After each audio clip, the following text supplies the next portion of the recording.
Hi, everyone. Welcome in. We will get started in about a minute or so. Thanks for joining us.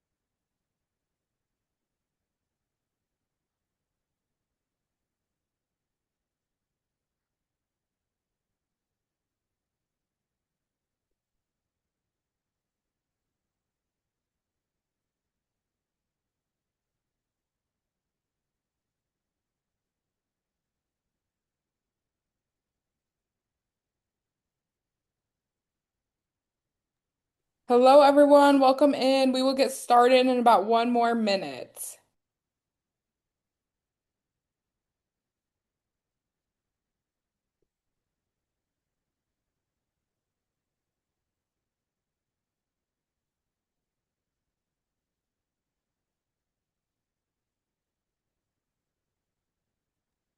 All right. Good evening, everyone, and welcome to the College Orientation Family Webinar Series.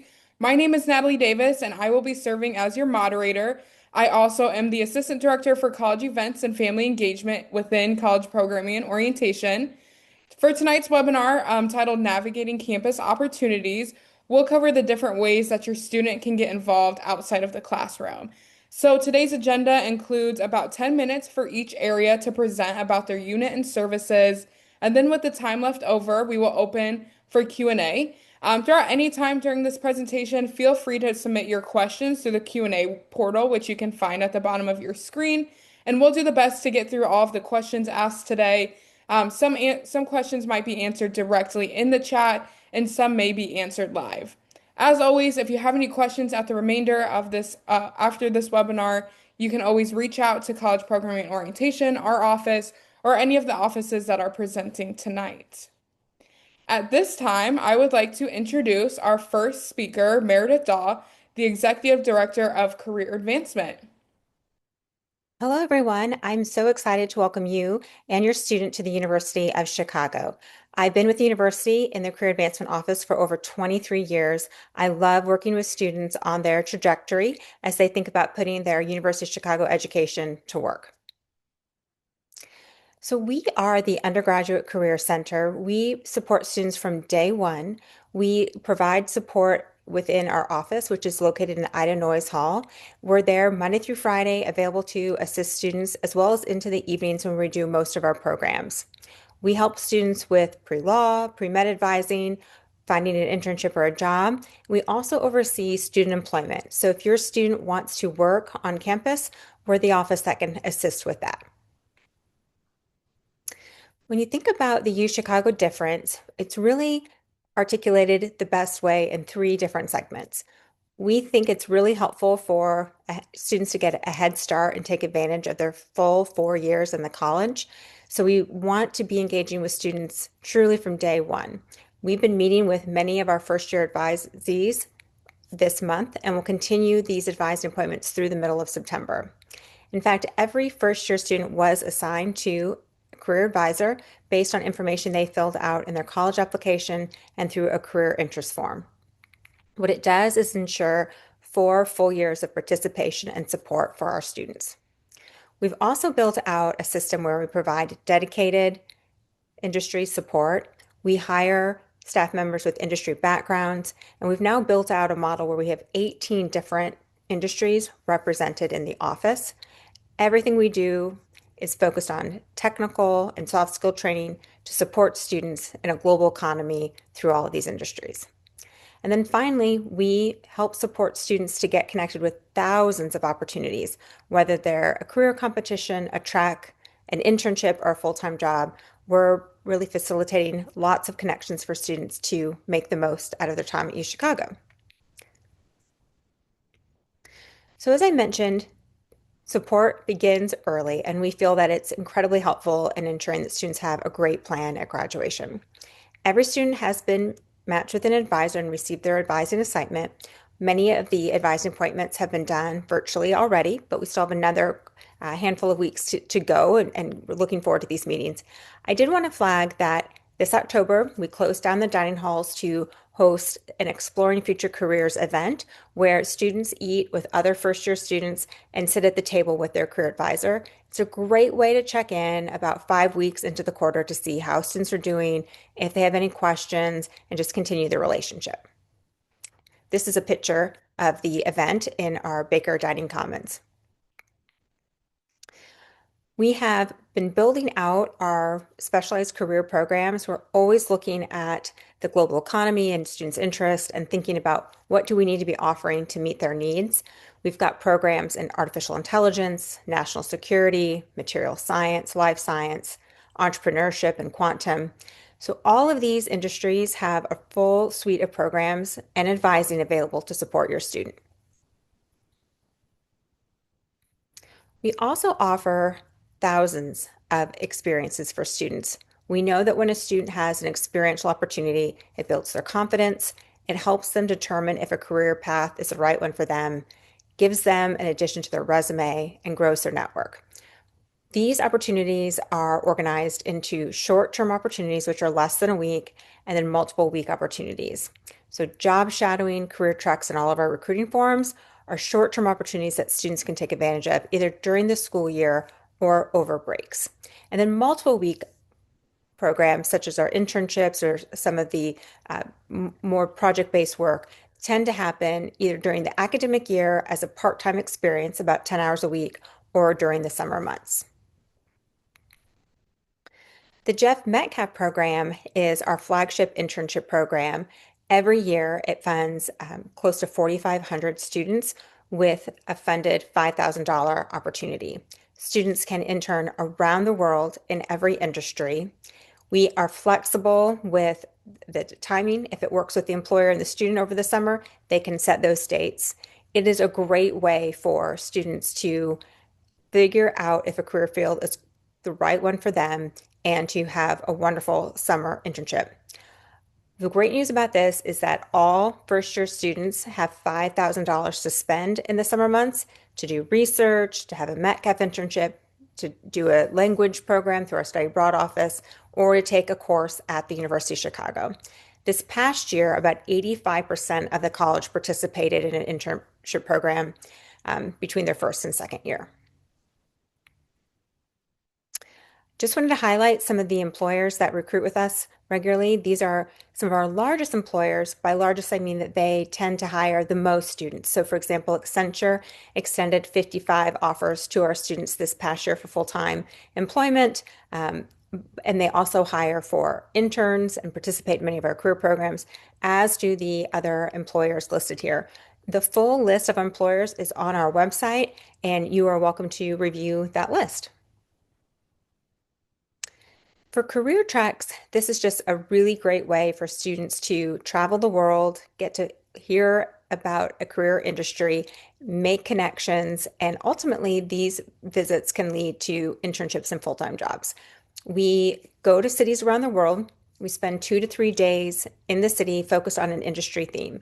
So for example, when we've gone to Finland, we focused on K through 12 education, or we go to New York and focus on finance. These are terrific experiences, and students always note when they do the exit survey before graduating that this is one of their favorite experiences across their 4 years in college. We make it really easy to participate, and we provide funding for students who are on financial aid. Wanted just to call out because we know so many first-year students participate in this, and you may be thinking about your winter break or spring break plans. Winter break destinations are here on the left. You can see we're going to Berlin, Milan, Stockholm, Seoul, Boston, Denver, Lansing, Michigan, San Francisco, Seattle, Washington, D.C., and the industries that are represented in those cities are next to it. The applications are opening August 21st. No prior experience is necessary. We just ask students to submit a resume so we can send that resume to the employer before our visit, and the applications will close October 12th. And then we have another full suite of opportunities for students during spring break. Applications for that will open on December 2nd, but you can see we're going to many international donations as well as a host of visits in America. Wanted to call out, we're doing a first ever trek to Princeton, New Jersey, focused on pharmaceuticals, intellectual property, and AI. So we're very thankful to be going to visit the Princeton area this coming year. Just wanted to show you a timeline. Everybody's path looks different, but thought it might be helpful to have this visual that this summer we're meeting with your student. They're having a one-on-one virtual meeting with their advisor. In the fall quarter, we'll be reaching out to them, engaging them with different opportunities, reminding them to maybe submit a resume to participate in a trek. They'll be invited to attend our Explore Future Careers event in the dining halls on October 19th. And we'll be signaling to them that it's very easy for them to sign on for upcoming opportunities. Winter break, they can apply for internships. All the internships that we posted at that time or go on a track or job shadowing opportunity. We come back in January and we do a big program called Dine In and Carry Out Your Summer Plans. It's also in the dining hall, open for first years, and it's a lot of work during the workshop about getting students to apply for summer programs, whether it's a research opportunity or a summer internship. We do this as a campus-wide student services office event, and it's really helpful for the students. You've got spring break where they can continue working on summer applications or go on another track.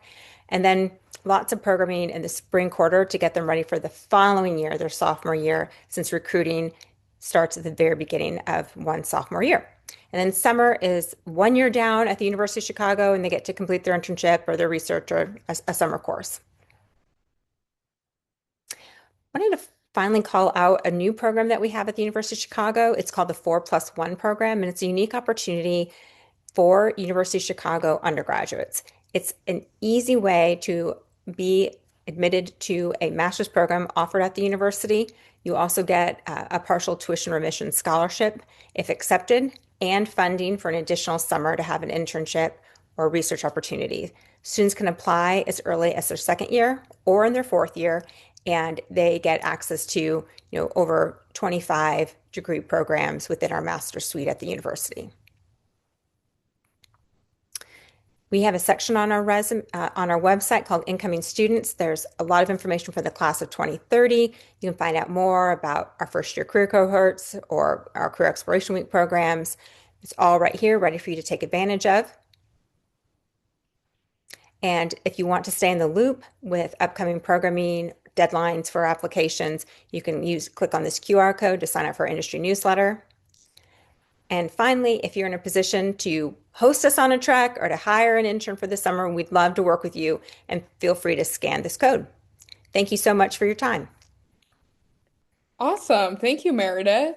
Any questions about the career advancement can be put in the Q&A. We will get to our questions near the end. Now we will have Nick, the director of the University Community Service Center, present. Thanks, Nick. Thanks, Natalie. Hey, everyone. Really great to be here tonight. I'm the director of the University Community Service Center. Starting my 13th year on this team, so not quite as many as Meredith, but we'll see. We are a student life center on campus that is dedicated to connecting students to community engagement opportunities across the city of Chicago, but with a very particular emphasis on the neighborhoods directly neighboring the university, and the organizations and local communities that are about to become the neighbors of your students. We've been on campus for 30 years. Michelle Obama was our founding director, but I always like to say that this office wouldn't exist if it hadn't been for the efforts of students at that time who saw a need for there to be some kind of central administrative hub for their community engagement and community service activities, and successfully managed to get the university to create something like this. So I'm very, very proud to be leading this work at this time of the university's life. So what do we do? And in partnership with our neighbors, we are supporting students and community partners collectively. Again, mostly on the South Side, but with a citywide reach as well. A lot of our work centers around preparing students to do that work well, creating and facilitating opportunities for them to take action in the community and with our neighbors and partners, and supporting their individual or group level commitments that they may make. We're also helping students develop leadership skills that are going to empower not just the work that they're going to do on campus and off campus and in community with their peers and with their neighbors, but which will be beneficial to them in any other space that they'll find themselves in through the rest of their lives. So some of the particular opportunities that we offer in this work around preparing students, preparing them to be thoughtful leaders in civic spaces.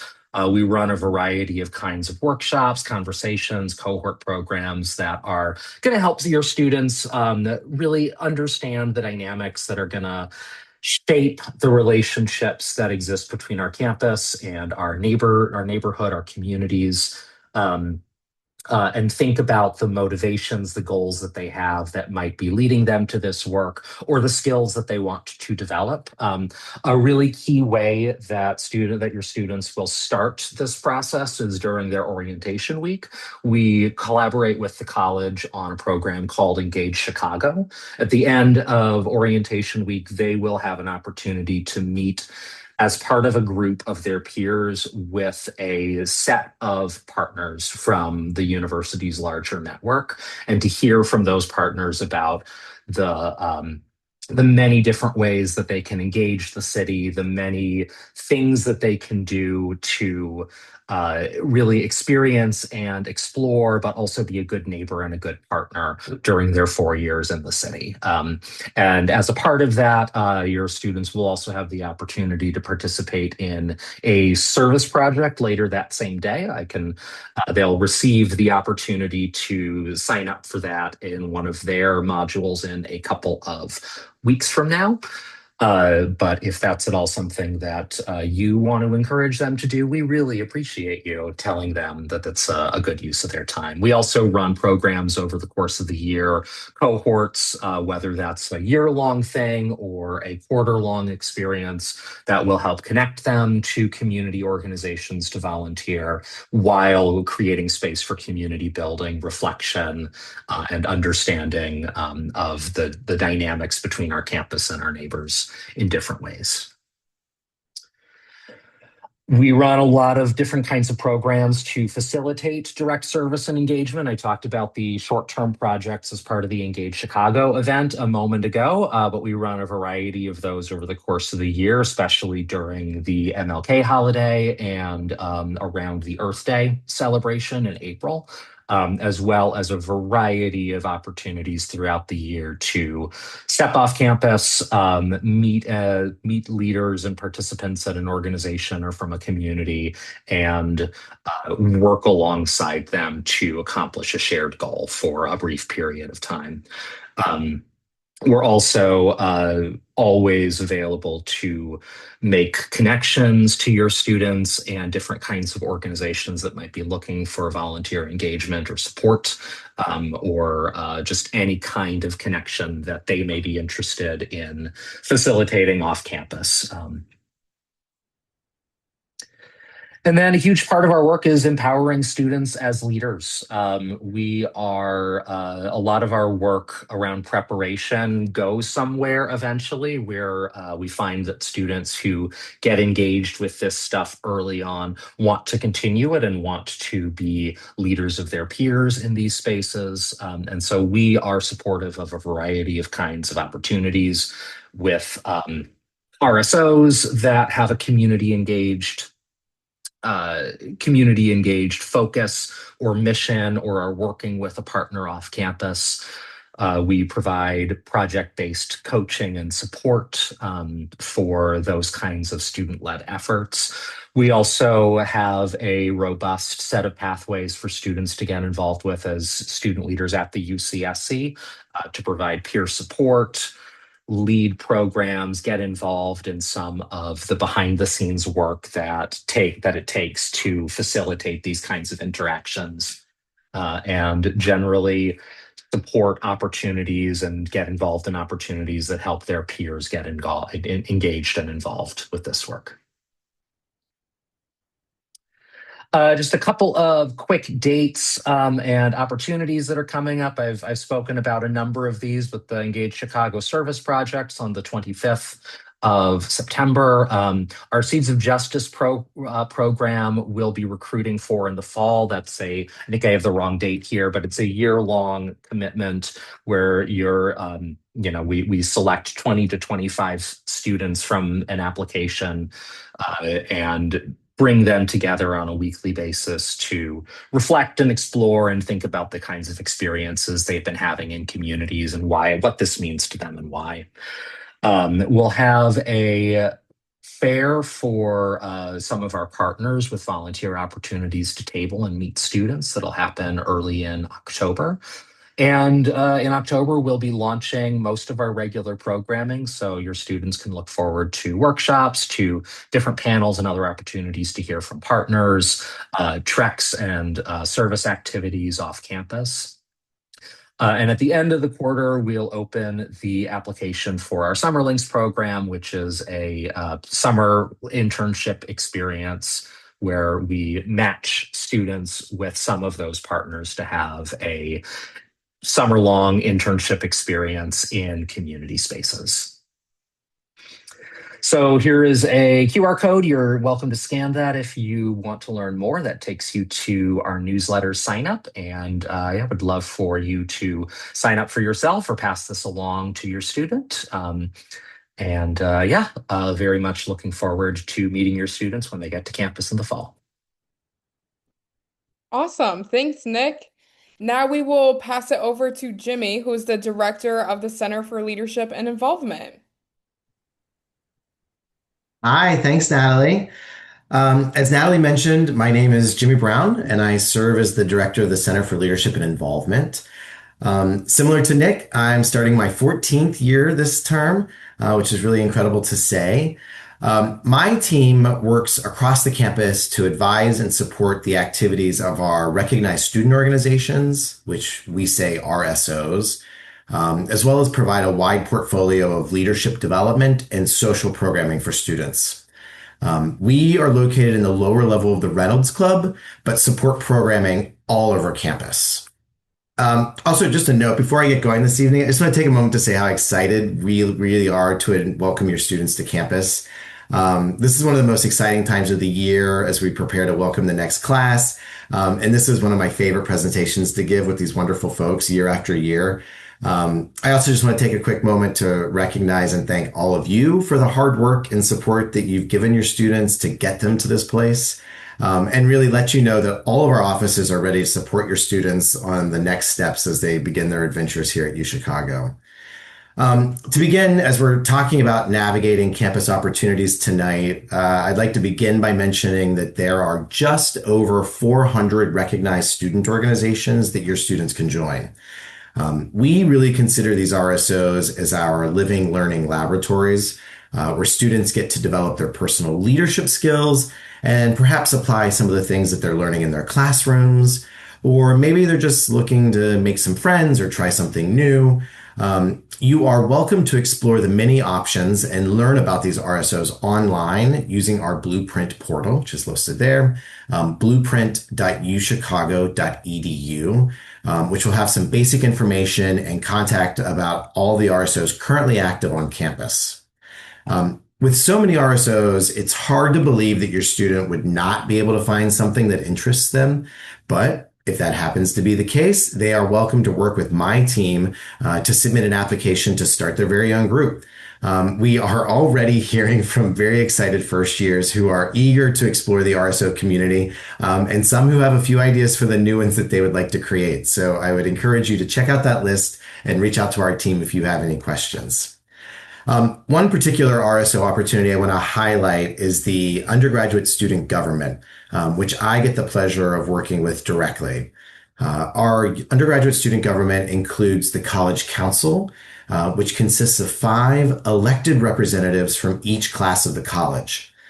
Your students will learn more about USG when they get to campus in a few weeks. And then they'll be given the opportunity to submit their application to run for a class of 2030 representative, with the elections happening a little early in the quarter, right during 4th week.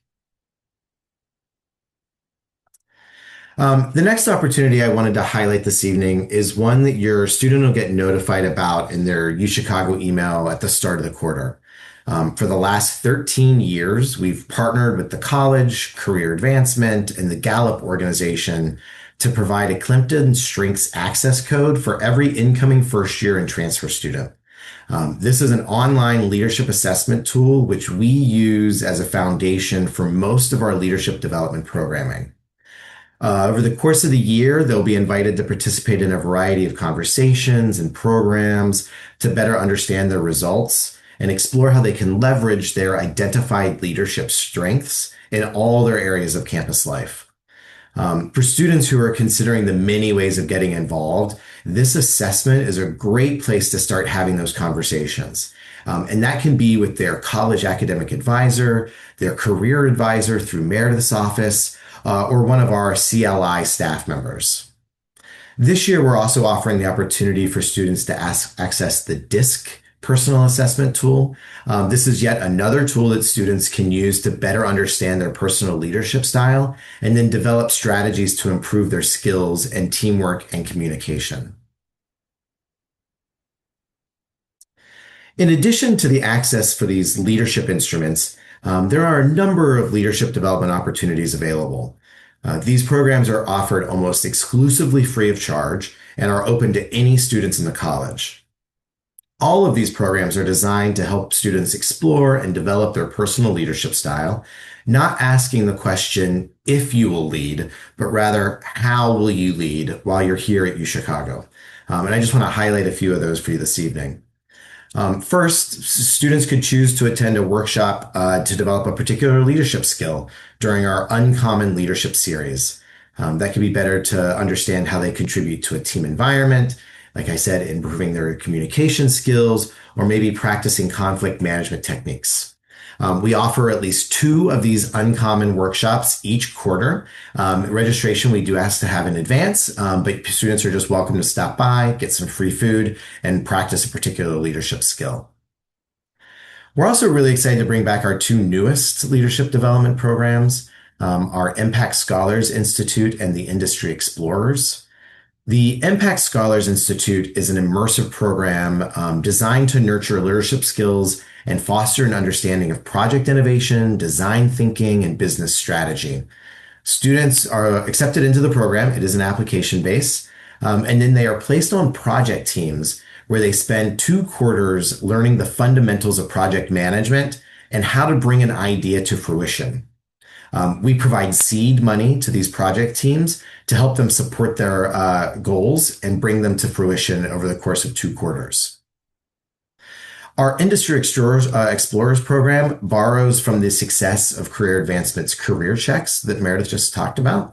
In this case, students join us for a quarterly site visit. We do these once a quarter to explore what leadership looks like in different industries in the Chicagoland area.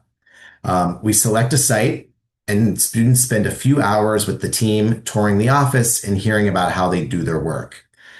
This program provides an opportunity for students to gain insight into what leadership looks like across different industries, learn about current trends in those fields, and then connect with some inspiring professionals.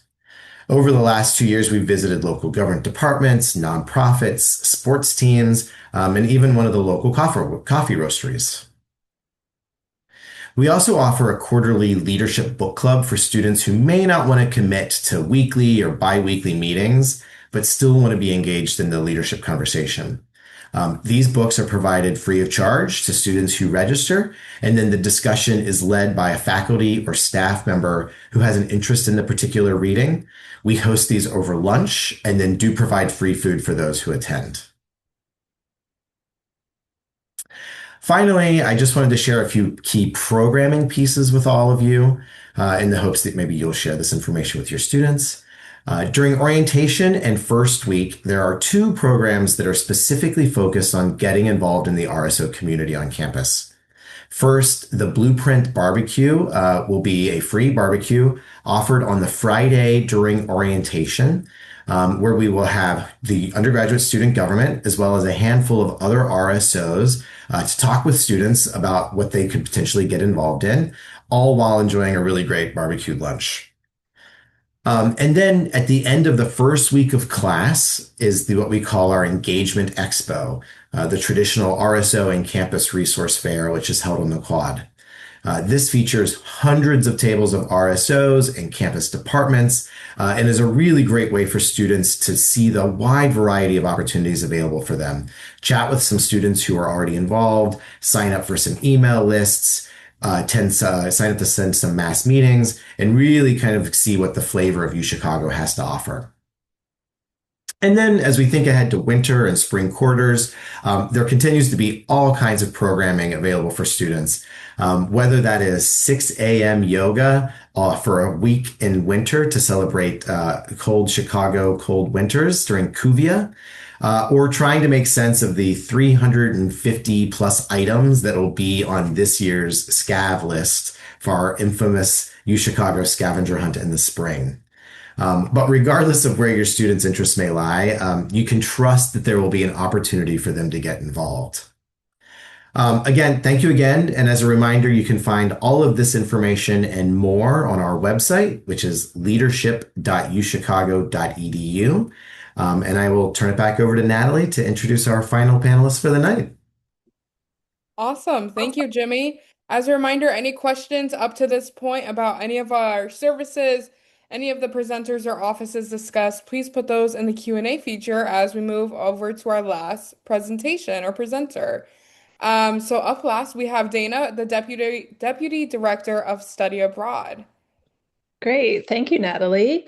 Yes, my name is Dana Courier. I'm the Deputy Director of Study Abroad. And coincidentally, I've also been in the Study Abroad office for 14 years. So I've worked with a lot of students over the years and really enjoy getting to have this experience of working with students as they explore all the different options for studying abroad and figure out what is the best fit for them.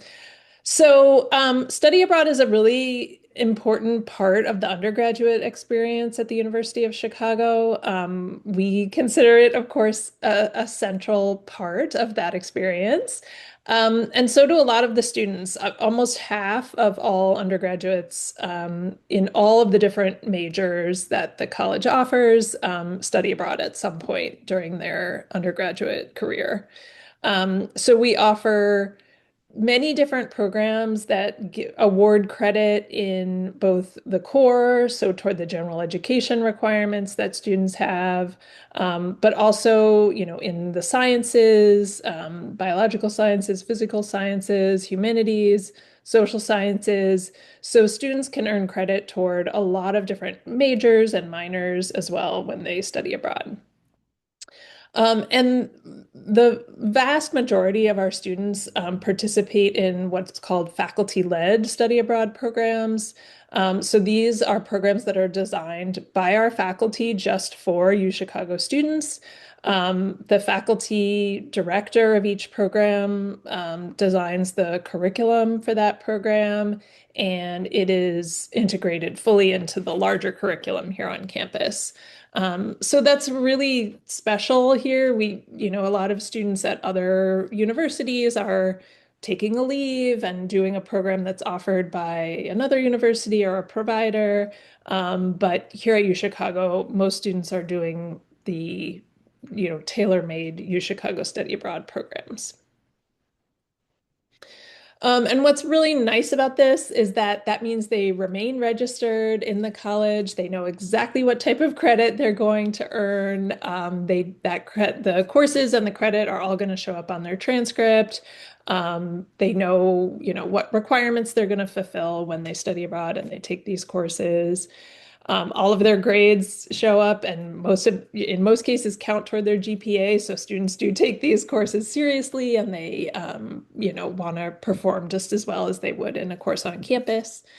They retain financial aid eligibility, which is really nice. There's no guesswork around that. The costs of each program are factored into their financial aid for that quarter or that term, if they're going for a year or a quarter. The idea is that the cost of attendance might vary from program to program, but the financial aid office is taking all of that into account when they are adjusting a student's financial aid award for that quarter. Um, yeah, like I said, all of these, the courses, the credits, and the grades show up on the student's transcript. It's very seamless. You know, the only real indication that these are courses that are taught abroad is that it might say, you know, European civilization taught in Paris. But otherwise, you know, the courses look like any other courses on their transcript. There's no need to apply for transfer credit. It's automatically applied. And for students who receive an Odyssey scholarship, there's often additional aid that's applied to their account based on their circumstances, or like I said, based on the particular cost of attendance for that particular program. You know, a really nice feature of financial aid is that any student who receives need-based financial aid from the university is eligible to receive a travel stipend. So that's a $1,200 stipend to help them purchase their flights for, you know, whatever their program location is. So there's various features that help students, you know, with all the fees that are charged, but also the out-of-pocket expenses associated with studying abroad. And the great thing is that, you know, we again offer so many different options to students. So, you know, depending on what their interest is or what they are hoping to earn credit for when they're studying abroad, we currently have 79 different programs in 22 countries around the world. Just this year, we are starting to offer a September program in Sydney. So we are expanding our reach to most of the continents across the globe. But like I said, there are so many choices that I think students in almost every major, who are interested in many different academic disciplines can find something that is a good match for them.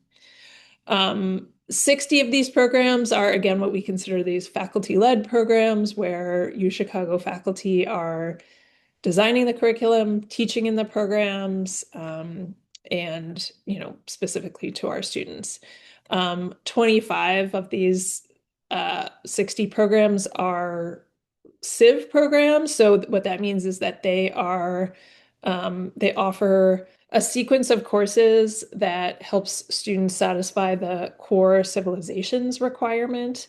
And this is just such a natural fit for study abroad because students are studying, you know, a great civilization of the world. And it makes a lot of sense to do that in the cities where these civilizations originated or are still flourishing. European civilization in Paris or Western Mediterranean civilization in Barcelona, for example. So, you know, the appeal is quite universal for those types of programs. The university also has physical centers in several different locations around the world. The picture here is our relatively new center in Paris, which I actually had the advantage or the privilege of visiting last week. And the Paris Center is really very focused on undergraduate programming. So we run many study abroad programs there. But we also have programming at the university's centers in Beijing and Hong Kong as well. There is also a university center in Delhi as well.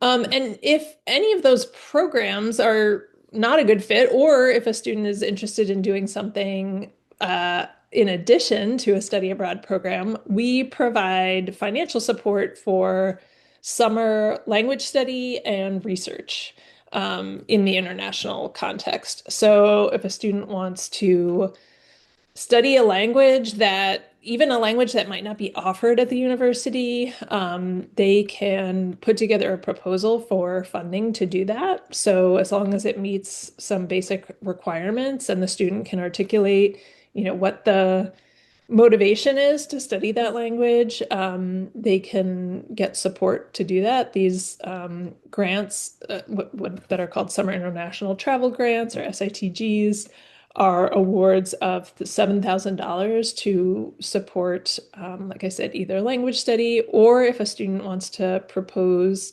a research project that they're hoping to work on that requires them to do on-the-ground research in a foreign country. They can put that together and again be awarded funding to do that. And we have usually about 100 students who are funded for this purpose every summer and really spread out all over the world, either studying a language or doing research. So I think, just to give some tips for how to approach this in your first year, most students are not, actually studying abroad in their first year, although they are eligible to do so starting in the spring. So if we have really motivated students, occasionally there'll be somebody who goes in the first year of their spring or the spring of their first year. But most students, I think this is a really good time to start learning about the different options, to think about how this study abroad experience is going to fit into their larger plans for their time here at UChicago. So we encourage students really as a first step, when they are having that first meeting with their academic advisor to be vocal, be clear that they want to study abroad. It's a goal for them, and that they're interested in doing that. That will help their academic advisor, help them plan for this as part of their experience.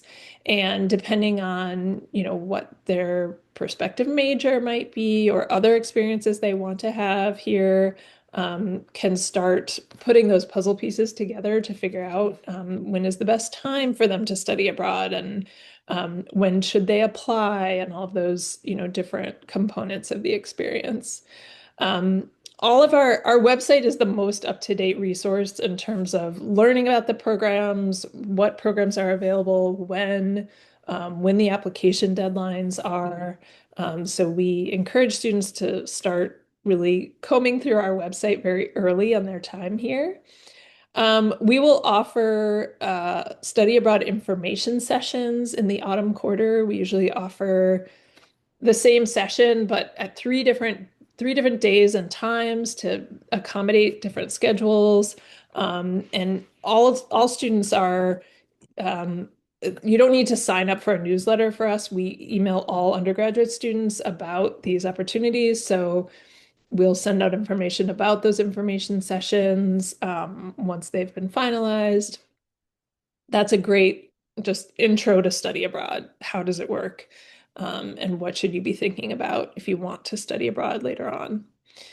In January, we have the Study Abroad Student Fair. So this is a chance for all of the students who have done our programs to come back and share their experience, talk about what it was like in Athens or Oaxaca, Mexico, or wherever they studied.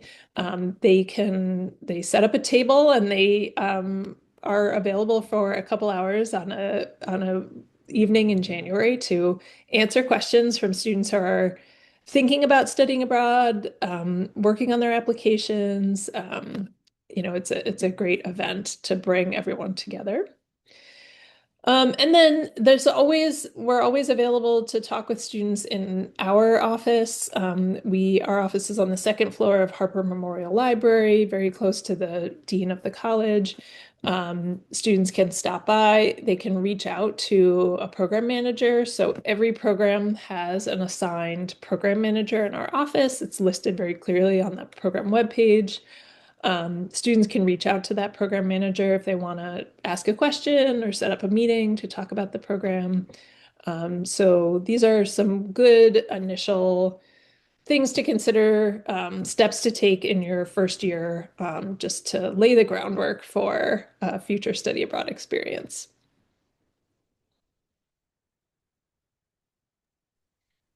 Awesome. Thank you everyone for sharing.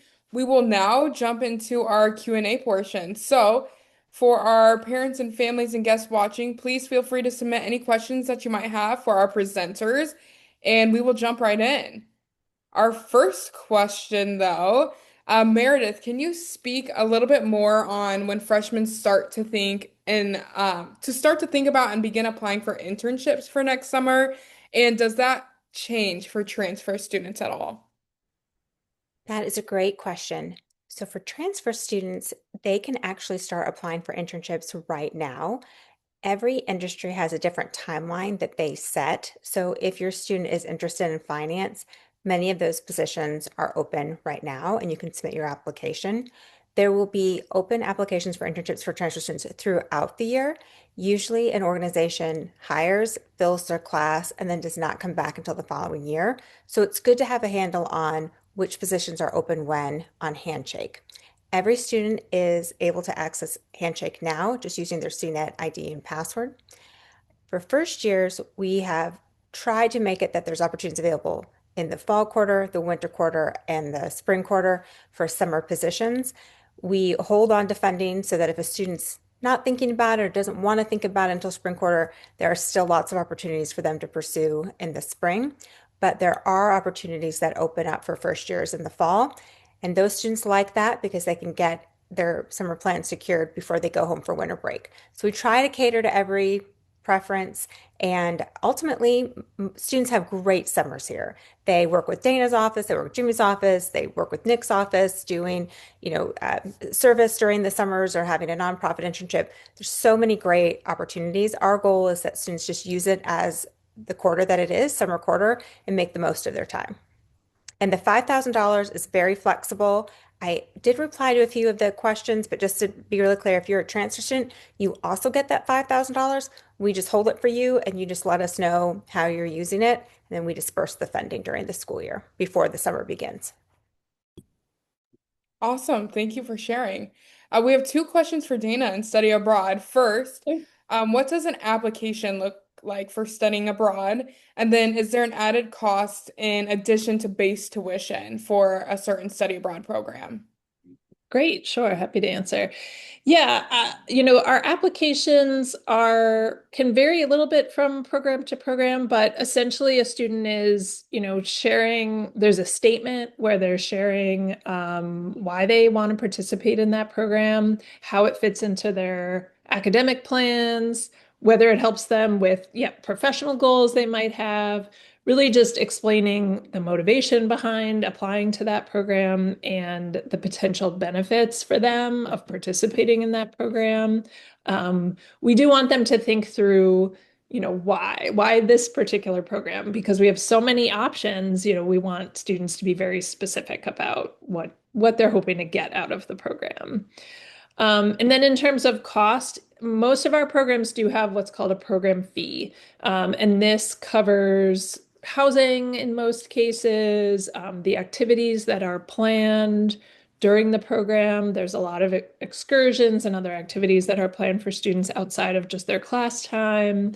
In some cases, it covers some meals, particularly if it's, for example, like a homestay program that they're participating in.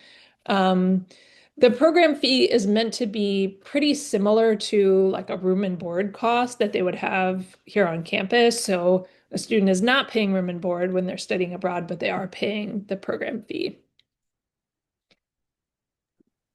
Awesome. Thank you for sharing. Okay, one more question for career advancement, Meredith. Are all students able to secure paid internships in the summer? Or do you have like maybe a percentage of students that are in paid internships besides the stipend from your office? So every single student, if they're a first year transfer or a first year student from the class of 2030, they get this $5,000 and we hold it for them. So there are so many internships. We can create an internship. I, could work with my colleagues on this call here tonight to create one if a student goes through a process and doesn't get one, which is very, very, very rare. So any student that wants an internship can absolutely have a paid summer internship. And there's just so many opportunities. We have a lot of opportunities, believe it or not, that go unfilled because there's just a lot of people want to hire U Chicago students. There's just not enough of them. So Awesome. Thank you for sharing. Okay, over to Nick. How can the students register for the volunteer events that you mentioned happen during a week? Can you kind of explain that process once again? Yeah, for sure. So the first part of that day, where they're talking to community partners as part of the panel in small groups, is something they'll hear about from the CPO as part of their orientation week schedule. The later part of the event, the short-term service projects, they'll be able to sign up on a form that will be released in a couple of weeks uh, through the orientation modules. So tell them to keep an eye out for that. There will be some general information about what to expect during the morning part of that event, and then that form to sign up to take part in the service projects. Awesome. Thank you. And now over to Jimmy. You mentioned a lot of fun events for students. Which one would you say is your favorite event? Where do you see students engaging with the most? Good question. Secretly, I highlighted my favorites on the slides. So those are some of the big ones. I would say the ones that students engage with the most would be one, our engagement expo, which I would very much just again encourage your students to take some time and walk through that afternoon to see the RSOs on campus. That's the first Friday of the fall. But also, one that is near and dear to my heart is Cuvia. It sounds really terrible waking up at 6 a.m. every day for a week in the winter to go do yoga. But it is just so much fun. Hundreds and hundreds, I mean, like 800 plus students will do this Monday through Friday. Monday through Thursday, they do it indoors. And Friday, we all gather bundled up and walk out to the lakes front and do the yoga poses at Promontory Point while the sun is rising. It is cold. It can be a bit miserable, but it's so much fun and a really great campus tradition that I would encourage students to check out. Awesome. Thank you for sharing. One question for all of you, kind of more general question. What is the best way to connect with your office?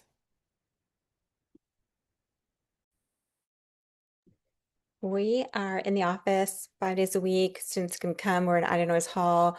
We're very responsive on email. Students can call. We also, everything's available to make an appointment with us online 24/7 through Handshake. So it's super convenient to just go on there, say I want an appointment the next day or a week out. But I feel like everyone's really present across the college and available to meet with students. Yeah, I would say, because our program managers are specifically working on certain programs, if a student wants to learn more about a specific program or has questions, about their experience in that program, I think it's always great to either reach out, by email or set up an appointment with that specific program manager. There's always folks around, but we are busy. And so if you want to meet with someone specific, it's good to set that up in advance. But we also have, if you just want to stop by and ask general questions, we're always happy to have people come by our office. Our social media is constantly being updated, so that'll be shared, I think, with all this information. But similar to what everyone else is saying, our team is in the office 5 days a week. Usually there are programs and events happening, so even after hours and a lot of times on the weekends, you can find us in that space. So if students want to come and just like chat with someone in person, stop by the lower level of the Reynolds Club, and there will always be someone there to talk to. And same as what everyone else has said, we're available by email. You can stop in and visit us. I didn't mention, but we are located on Ellis Avenue between 60th and 61st Street, across the street from the Granville Grossman Residence Hall and Dining Commons. Also, I would just say, if you get get onto our newsletter and show up for an event. So much of the work that we're doing at the UCSC is about building relationships and um, getting to know people.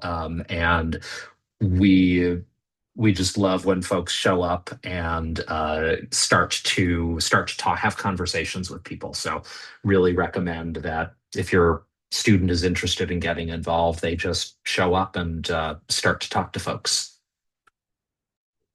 Awesome. Thank you all. Meredith, one more question for you. Can students do more than one internship in the summer, or do you see a lot of students doing more than one thing? So I would say it's up to the student. The $5,000 is the cap. So if a student wants to add on another unpaid opportunity or they find an internship that can give them a stipend or pay them hourly, that's great. I'd also say one internship is definitely enough. Students should not feel any pressure to do more than one substantive opportunity. We know it's critical that students rest, spend time with family and friends, enjoy themselves. So there is no pressure for students to do more than one internship. We also have students who don't do internships, and that's okay too. Or maybe they're really involved in an RSO or a great volunteer, or maybe they decided in their third year they want to intern during the school year, but not the summer. There's so many different pathways, and all of it's paid, so a student can make the best decision for them. Awesome. Thank you. We are nearing the end of our webinar. So, kind of as we wrap up, I would love to hear from each of you. What is one piece of advice for families as they support their students through the transition when thinking about navigating all of the various opportunities across campus? I have very thoughtful colleagues who will say something very meaningful. I would just say, don't forget to use that $5,000. It's part of your college experience. You've got it, can use it any way you want. So make sure you use it. Yeah, I can just maybe say like I know it can be overwhelming. Like there are so many good options and it's difficult to do everything while you're here. So I think you know, there's always that fear of missing out on something, but I think students should really try to prioritize, what's important to them and what they really want to do, and kind of listen to their gut about, what feels the most meaningful. Because unfortunately, you can't do everything while you're here, as much as all of us would love for that to be true. So I think, you know, trying to prioritize something that's really important, or maybe each year trying to prioritize something that's really important. But also, as Meredith was just saying, like give yourself a chance to rest and, take a beat between different things. That's really important as well. Yeah. I would say, help them understand that the path might not be linear. That the thing, different kinds of things might pop up that they'd never thought of, or that different things that they think might get them into a particular place or a particular direction might not actually be the thing that's right for them. And encourage them to explore and think that there might be some different pathways beyond just the one they might be set on. Yeah, I'll echo some of that from Nick, where I think there's so much pressure for folks to like find their place and find their people immediately on campus. And we just don't necessarily see that as a factor of success, right? Like I would say, the students that we see that thrive on campus are the ones who are constantly showing up to something new. So like my advice would say like encourage them to, like, take an easy social risk every month or every week right? Like get out and find something.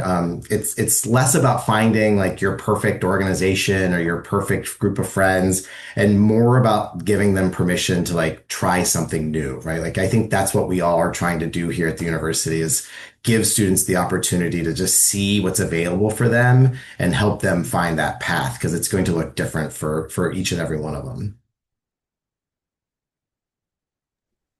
Awesome. Thank you all for sharing and being so insightful and experts in your own individual area. Thank you for presenting today, everyone who took the time to attend. This webinar was recorded, and so we will be posting it on our orientation webpage probably tomorrow. So you can visit our website, orientation.uchicago.edu, to learn more about our upcoming webinars and see our past webinars that have already been completed. And then our last family webinar will take place on September 8th. So please register and join us then to learn about preparing for move-in and orientation week. Have the great rest of your evening. Thank you again, presenters. Thank you to our attendees, and we'll see you on campus very soon.